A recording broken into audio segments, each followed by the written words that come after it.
We're going to be talking about the next topic, fifth topic, Chalav.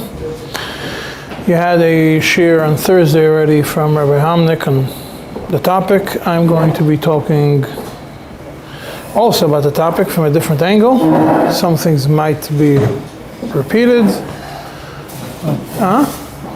Unlikely, Rabbi Hamnik says. Okay, fine, unlikely.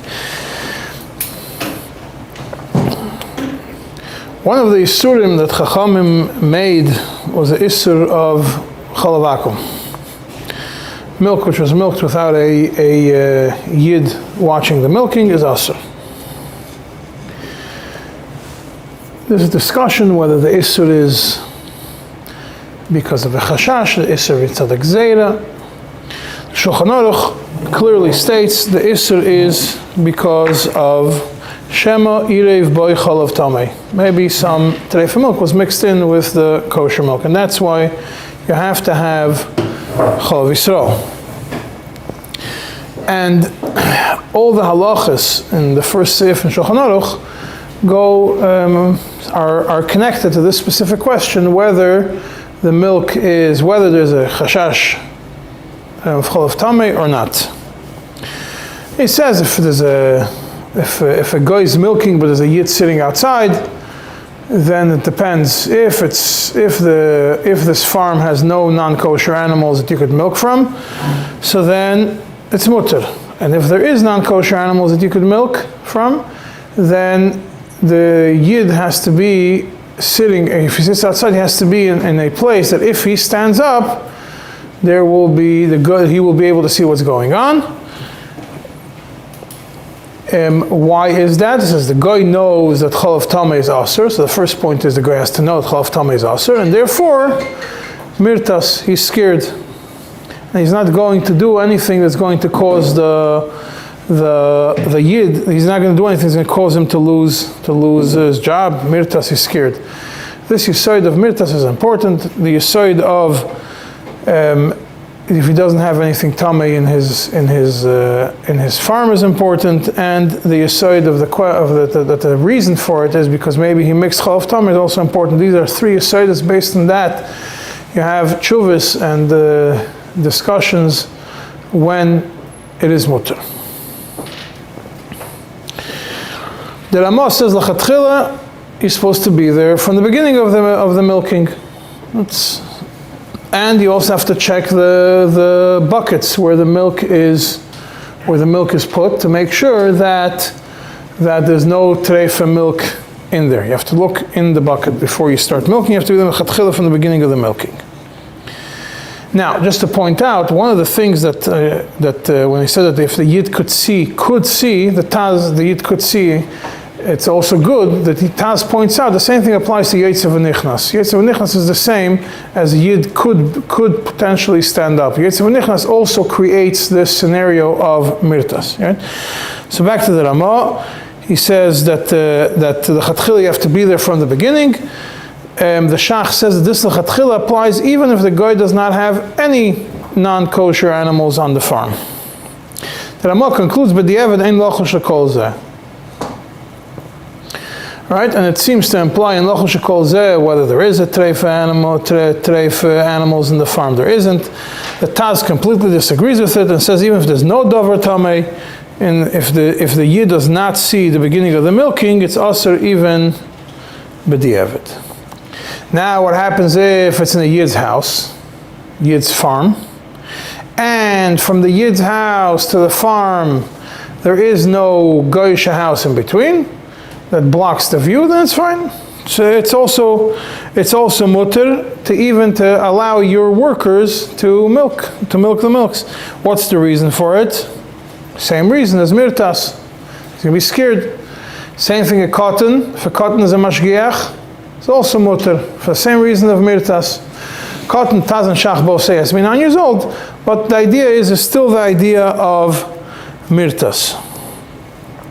Now what happens if they were supposed to milk, because we say that then you're supposed to be in the beginning of the milking, to check the things. What happens if the guy started milking and then the mashgiach came late?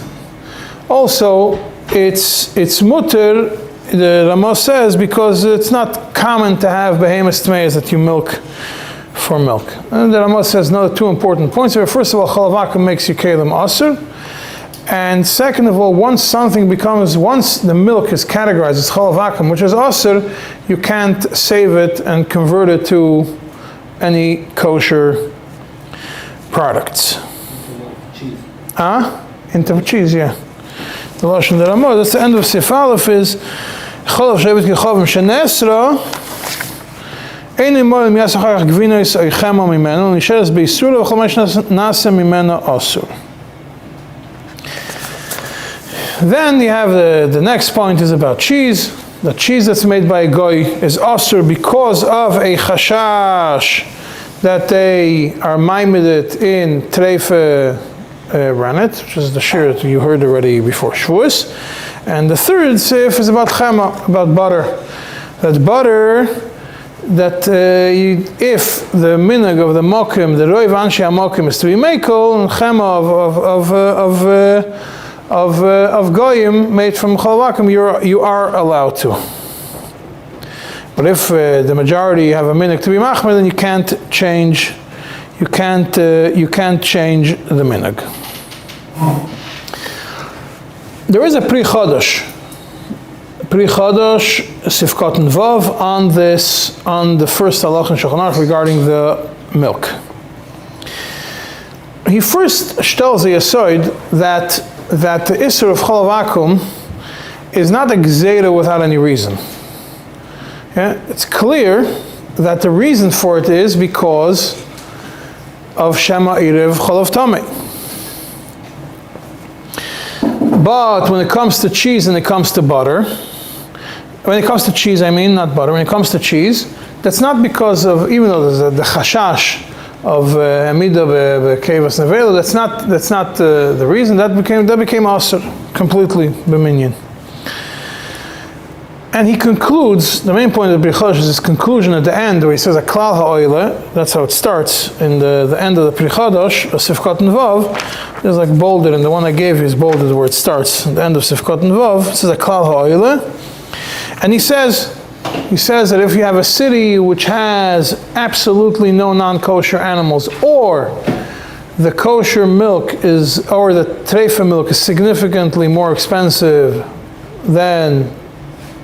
noticeably more expensive than the chalav yisrach and than the kosher milk, then you could lachatchila buy milk from the goyim. And he says in our city, with the Pri Chodosh was a Rav in Amsterdam, that's what they did. He himself did it. There were some people who were machmer, but he himself did it, and that is his heter. However, he says if the city has any non-kosher animals, then again, we're back to the halachas that you have to make sure that you have to be there in the beginning of the milking, like in everything else. What category is yogurt going? Yogurt is not cheese.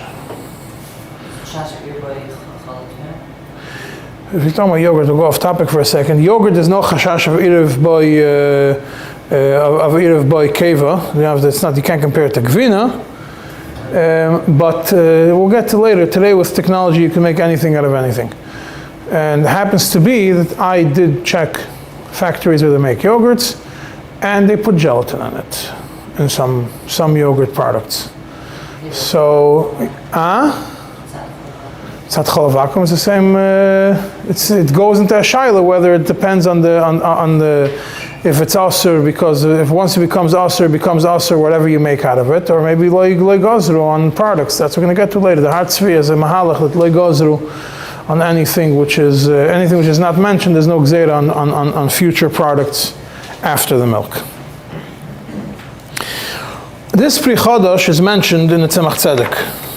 The Tzemach Tzedek on Hilchos Kilayim and Piskedinim, where the discussion is about a factory which produces threads made from wool. Shaila is if you should be choishish that maybe linen got mixed into it, and you have a shaila of shatnez. And Tzemach Tzedek goes into a discussion, that's in the Piskei Dinim on the Chizkilayim, it's also in your booklet, another discussion whether we're choishesh to miut rachik, we're not choishesh to miut rachik. One of the examples that he brings, that you are choishesh to a miut rachik, he says cholav vakum. We're choishesh shema irev cholav tamei, even though it's a far-fetched chashash. And then he brings the Pri Chodosh, and the Pri Chodosh is the one that tells you. First, he says the Pri Chodosh was proved that shalei nigzar b'minyan. This is not something which became asur by Chachamim. Rather, it's something which became asur based on the reason. And therefore, in a scenario when there is no chashash whatsoever, like in Amsterdam, that there was no non-kosher milking animals, therefore Pri Chodosh is matir. But if there is in other places, even if it's a chashash rachik, he is oiser. He mentions this as one of the things, one of the rayas. You can't really use it now. In Amsterdam? Why not? Because there's a place where you don't have any color. I have no idea. I never researched to see if any place has only kosher animals. Huh? Yeah, but if a country has enough of its own dairy, then they're not going to import from another country. Huh? They don't have horses. It's a shayla. I don't know. It's a shayla metzias. I have no idea what the metzias is in every place. I didn't check every place. Huh? But then you have the shayla of the prices. The price is a factor that today is lemashal. In America, if you want to rely on the Pri Chodosh, you have a very easy way to rely on Pri Chodosh. Regular milk is, the price is set, it's one of the few things that the price can't go too high. It's set by the government, unless it's like a specialty milk. And then that milk, and then any other milk is much more expensive. I never saw horse milk or camel milk in any store. Or pig milk for that matter, in any store. But even if the Luyitzer there would be, it would be 10, 20 times more expensive than regular milk. But the regular milk you have, you're controlled, the price is controlled on it to a certain degree, and you can't charge more than a certain price for it. And that price doesn't cover the expenses of the covers, bedoichik. There's no profit to be made from kosher milk. Then the Tzemach Tzedek continues over there and goes maybe that you should be choishesh in these threads. Maybe something did get mixed in ultimately because of this chashash, because it's a chashash rachik. And then he says, interesting, there's a difference between this plant which makes these threads, this factory, and cholav vakum. He says in the factory, the only chashash you have is maybe it got mixed by mistake, and for that we're not choishesh by chashash rachik. By cholav vakum, the chashash shema irev, that intentionally he's going to go mix with it. And that's the chashash. Now, just to point out, it's very interesting that this chashash of Shema Irev, if you're going to go, it's not that it got mixed by mistake, it's got mixed intentionally, could also be used by a creative person to be matir cholav vakum, because if you connect that together with the price, if other milk is more expensive, then why would you mix it to do it? Cholav tmei, why would you mix it to do it? That's what it says in these Piskei Dinim. Now, this Piskei Dinim is not about cholav vakum, it is about shatnez. To go say that Tzemach Tzedek held like the Pri Chodosh is a far stretch. The fact is that when he wanted to discuss the issue of cholav vakum, when he wanted to bring a raya from cholav vakum, he didn't just say, oh, cholav vakum is something which is chashash rachik, which that would be enough. He actually brought the Pri Chodosh to tell you that the Pri Chodosh first points out that it's lo neser v'lo nigzar b'minyan, and that in the place where there's nothing, where there's no chashash, there's no chashash at all, not that there's chashash rachik, there's no chashash at all, it's the shita of the Pri Chodosh that it's mutter. So we could say that Tzemach Tzedek, at least at some level, agrees with the Pri Chadash. She wouldn't have quoted him otherwise. Now, there's two short chuvas in the Tzemach Tzedek regarding Cholav Akum. One is Ayin Hey, and one is Ayin Vav. I'm going to go backwards. Start with Ayin Vav and then go to Ayin Hey.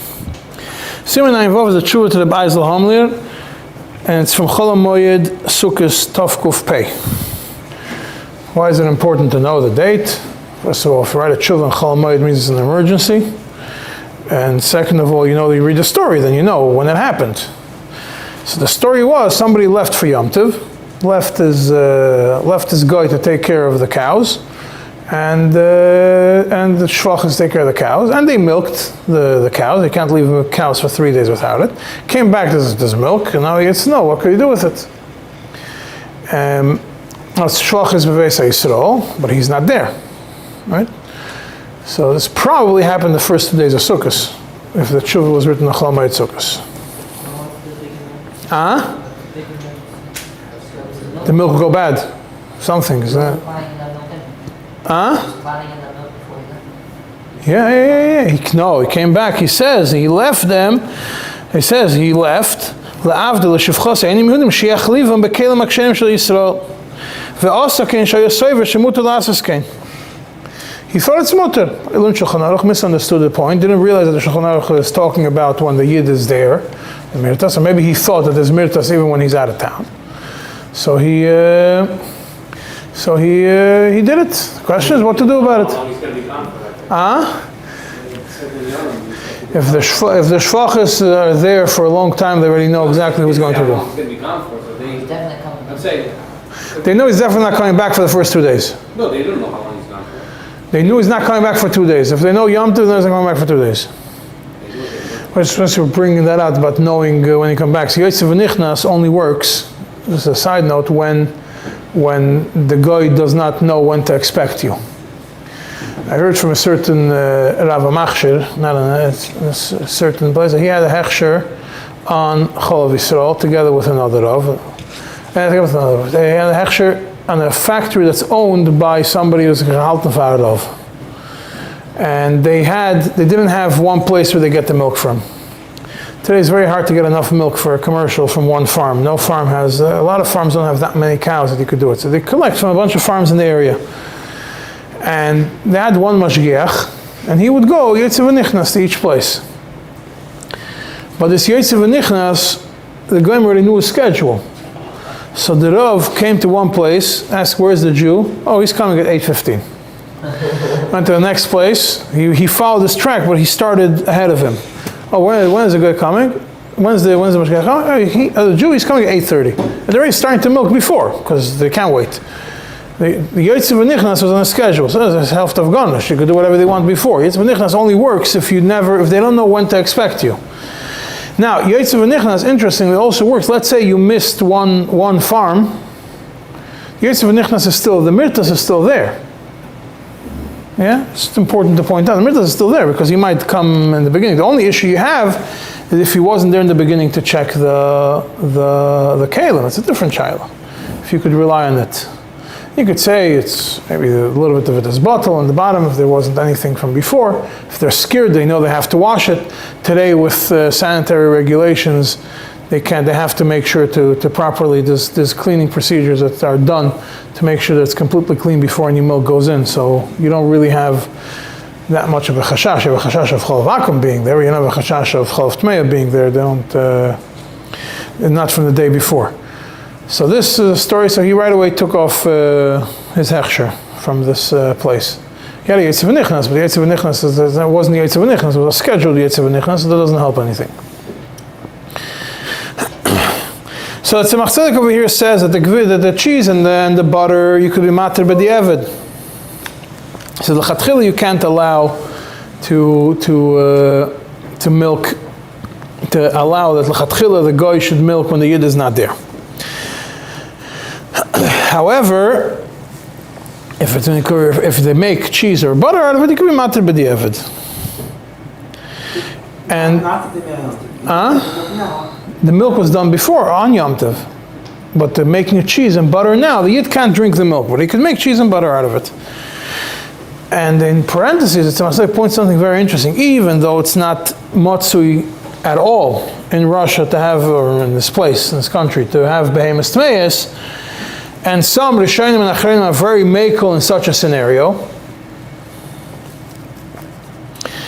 Still in all, you should be choishesh, just like the Shach was choishesh regarding a snake, even though the chasham ain't a mitzuyim, because maybe to a place where there is a chashash. Same thing with milk. You should be choishesh otu mokaim that they have behemoth tmeis. And the second chashash, maybe they're going to add treifa milk to complete, if there's not enough milk for what they have to deliver, they'll maybe go and get some treifa milk from a different animal on the farm to add. Huh? You said there's no chol tamei in Russia. The fact that there's no chol of tamei means you're not going to find it in the stores, it's not available, whatever it is. When you're stuck, today they don't do that. Today, if there's not enough milk, you just add water and it looks the same. It's anyways tastes like water, so I might as well just add a little bit more water and it's fine. So it's not such a problem. That.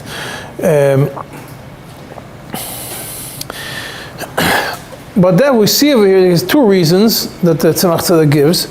That means, if you look just at the first reason that Gzeira ought to another place, then we have two interesting points. First of all, then we don't look at it as only mitzad the chashash like the Pri Chodosh, but we look at it also mitzad a certain element of Gzeira. Mitzad Sheni, Tzemach Tzedek right away adds a second reason, because also you have a chashash, they're going to mix. They're going to bring, even though it's not matzui klal, they're going to figure out how to complete the order. So that means that there is animals, non-kosher animals that could be milked in that area. So we still, there's horses and buggies, yeah. So that's goes back to those horses in Amsterdam also l'chayra at that point, unless they all went on the canals. I don't know. And it's interesting to research if there's horses in the time of the Pri Chodosh over there, horses and dogs in Amsterdam. Yeah. So over here we could still say Tzemach Tzedek still to a certain element does hold like the Pri Chodosh on this, because even though because the second reason, and because the second reason that he brings. But for butter and for milk, he says, but you could use it as long as it was not bemazed, but it was done be'oines, or b'shoigig amiti, a real shoigig. Why? Because the butter and the cheese, if it's made by a Jew, there was no gzeira. And since there's no gzeira and no tam gzeira, so b'diavad you can't be oiser. There's no gzeira. Why is there no gzeira? There's no gzeira on if the Jew makes cheese from treifa, from chalavakum. There was no gzeira on it. Now, the issue we have, just to point out, the first question that somebody should have asked was, we have the Ramah that says that chalavakum becomes once chalavakum becomes aser, it remains aser. So how could it be that in such a scenario you could just make milk and cheese out of it? L'chayr, if it became aser, it became aser. So the simple answer to it is, what's the Ramah talking about that it became aser? It became aser when it was done on a Jewish farm, but the milk belongs to a Yid, so it became aser. When the milk belonged to a goy, it never went to the category of aser, like we spoke in a different topic. Or if the Yid was not the one who ordered it to be done, or something. If there is a way to say that the milk is not aser, then when it comes to the cheese or to the butter, when it comes to the cheese, the only chashash is because of keva, because of oiros and oiros of nevela, and therefore, if the Yid is the one who does it, we're not choshesh he's going to put the oil of a nevela. It's only when the guy does it. And when it comes to butter, what it says about what the Ramah says is talking about when the guy also makes the butter. Over here, the guy is not making the butter. So in such a scenario, there is no gzeira when a Yid makes products from this milk, as long as the milk is, if you could find some sort of way to machshir the milk, somewhat, then making cheese out of it is not such a issue. So over here, but the cheese and the butter made out of it, if the Yid makes cheese and butter, it's fine. So I'm not only going to buy butter from the guy. I'm also not buying butter from the guy. But butter from the guy is not also to chalavakum. Butter from the guy is butter from the goy is either way not asur, only mitzad the minig. Butter is asur only mitzad the minig. It's not asur be'etzem. Cheese is asur regardless. You understand, if a guy buys Chalav Yisrael milk and if a guy is in your house and the only thing you have in the fridge is Chalav Yisrael milk and he makes you cheese, it's also asur. Because you have the same chashash of Erev by took and he put something which is treif, the Iris Nevela, because that's how he knows how it's done. So today it's less common to use, at least in this side of the world, to use antiquated products like animals and stuff like that. But in other places it's still common. It still is an issue. Now, however, but this was a heter because the scenario was that it was done already, and the chatchila shouldn't be done. When it comes to butter, we have what the Ramah says, that butter goes based on the minig hamokim, right? The interesting truth from the Tzemach Tzedek is before that is about smetana. Now, smetana is not really, it's not butter. Smetana is how it's translated into English. It's cream. It's before it became butter. It's close to. It's not milk. It's cream. The fat of the milk. And the Tzemach Tzedek basically says that being. That was one of the Rabbanim talked about a specific city, and he said that in this city, being that the people that this city was the Yidden were chased out of it, and they came back and they started from new. So the minig restarts. You don't have to worry about Amol. There was a minig that you don't eat chema, but now it's a new city. It's a new minig. Maybe now we could determine a minig that it's fine. So Tzemach Tzedek says that the minig across Russia and Volin is everybody is machmer on butter. And therefore, you have to follow the minig when even in a new city, so to speak, you have to follow the minig of the majority of the people that came there from somewhere else. The majority of people in this city came from these places. B'meila, they are under the same. B'meila, they are under the same category. Second. And therefore, it's asur.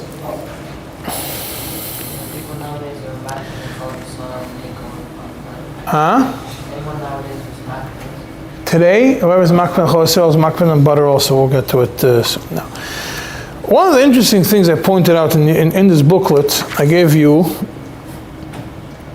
a tshuva from the Divrei Yoel from the Sat Merov. It's a long tshuva, Siman and Aleph, which was written in Taf Reish Tzadik Zayin. It was written to his cousin, his nephew, his second cousin, the Volverov. The Volverov had a hechsher in his town, and one of the things he was giving a hechsher on was they had milk to make from it butter and cheese, and they would collect milk from all the farms, and some of the farms were farms that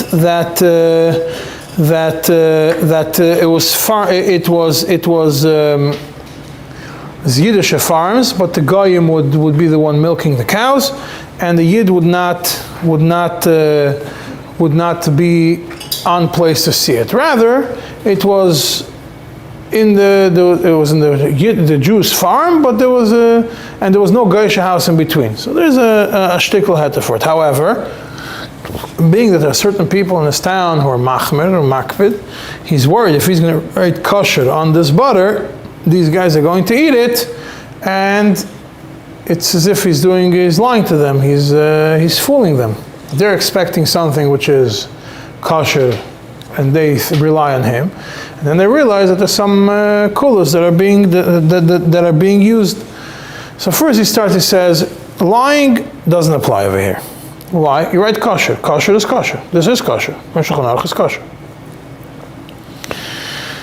You're not writing how the milking was done. You're going to write how the milking was done. Maybe there's something to discuss. And then he says, somebody who's medagdik, someone who's careful, doesn't rely on any echsherim. So why are you worried about them? He says they're not going to eat. He says the people who eat anything which isn't kosher, they're not makpid. And the people who are makpid, they don't rely on the chshedim unless they do the proper research. So you don't have to worry about it. And then he goes to, there's a long discussion with somebody who's noyeg to be machmer in something. Could he be, if you're going to give him something which is not according to his chumrah, is that a problem or not? I'm not going to go into that now. And then the reason I focus on this tshuva is most of it, well, one part is he discusses Tzemach Tzedek, but most of it is bichlal about the concept of kashrus. And the Seif Ches, he says that, and Seif Hey, he says that it's only cheese and butter you could be matir, because if a yid makes cheese if a yid makes cheese, but the ever is kosher, butter is bichlal not part of the gzeira, and then the Ches, he goes back into this whole discussion what this guy should do. He tells him, according to me, it's a big takana that you should make the hechsher on it.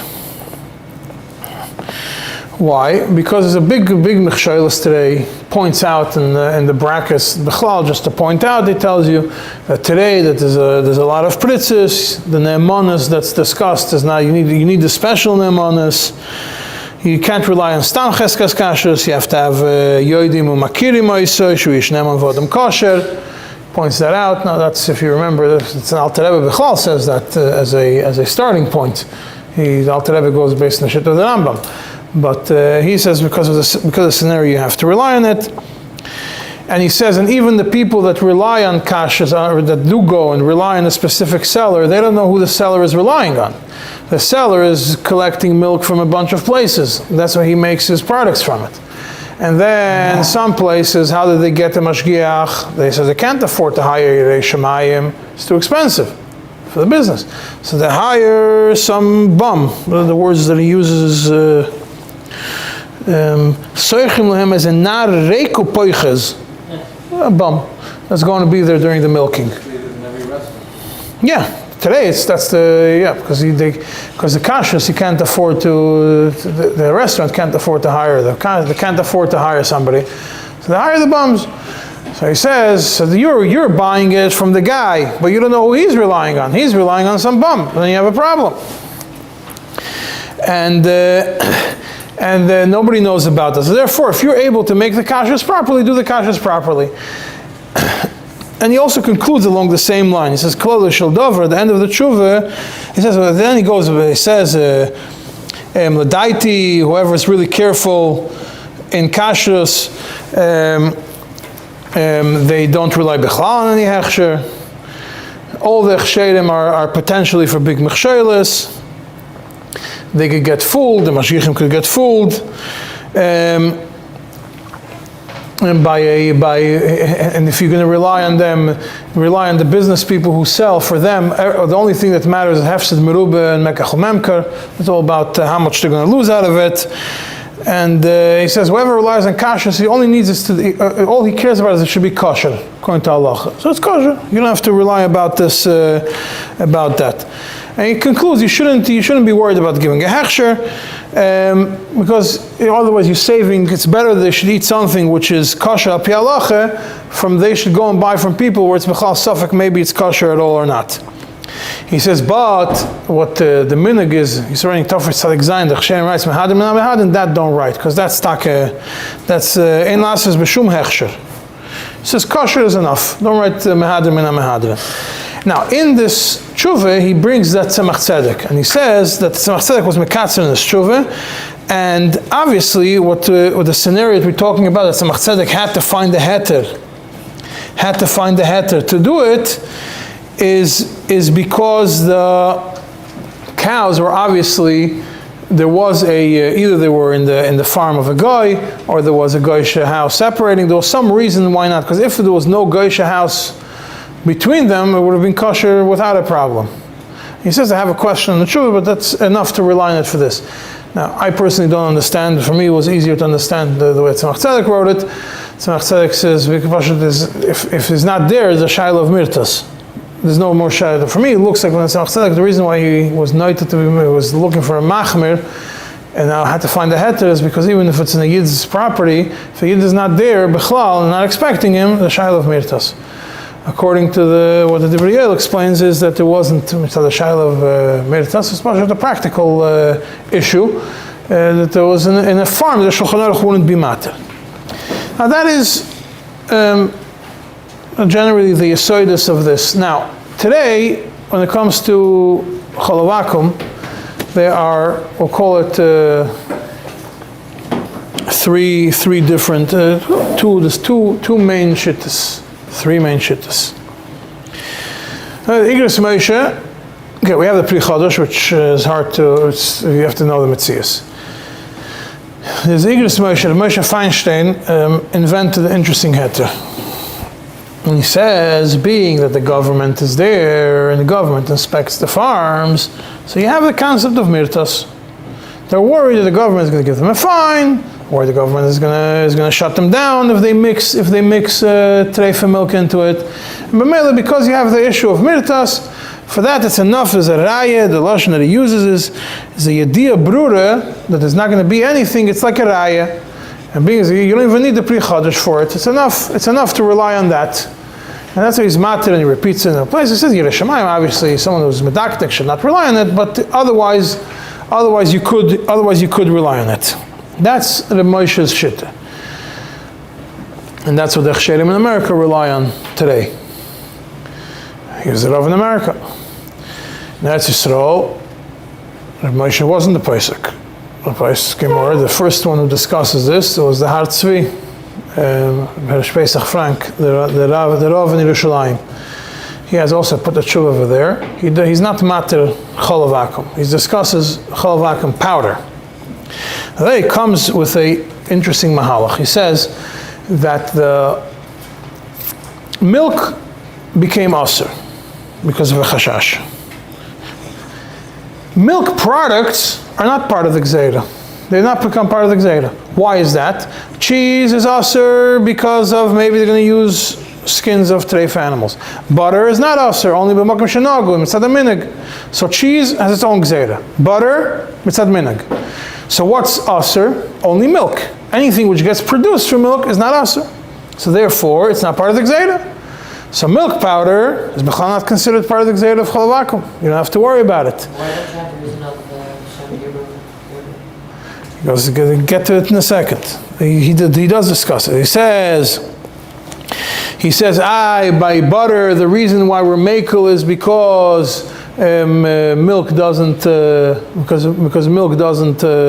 turn into a non-kosher milk doesn't turn into butter. As I forgot to point out that Divrei also says about butter. He says today it's you have to have a hashgacha for butter also because with companies he says they can make margarine, they could turn anything with the right process. Talking about for 1937, they could already turn other things into butter. Any fat that could turn into something that looks like margarine, looks like butter. So therefore, for that you also need a hechsher. You can't just rely on the milk. You need a hechsher on that also. So he says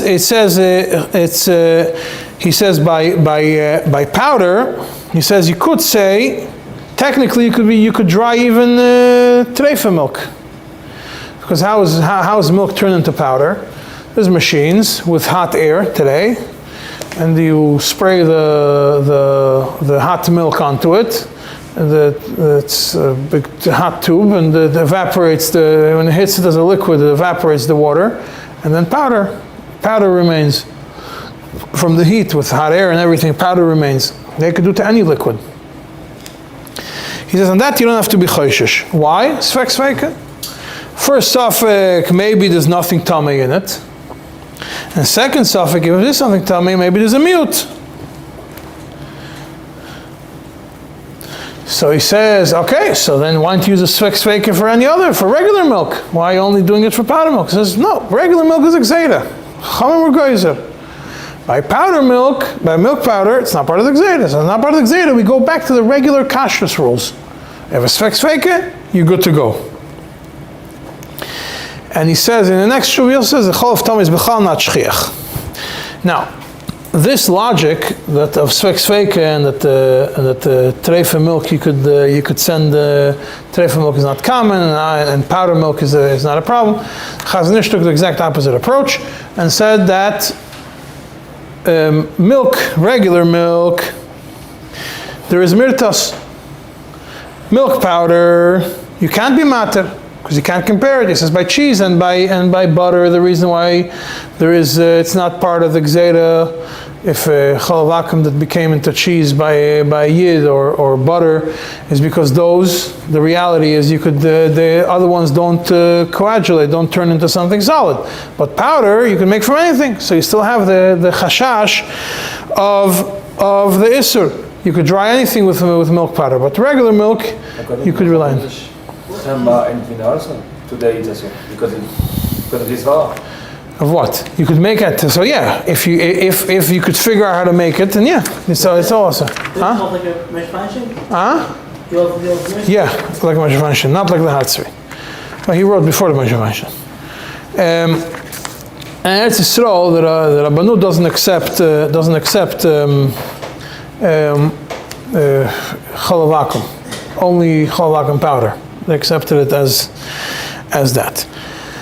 Now, us as Lubavitchers, we don't rely on any of these things. When it comes to kashrus, we have a psak from Zalman Shimon. He wrote in Kevetz Razash that specifically about milk, that you have to kasher it at 212, maler esiche, ababuas, that it bubbles, that it's full boiling. You have to have full agala, just like, and he brings all the paskim that say that.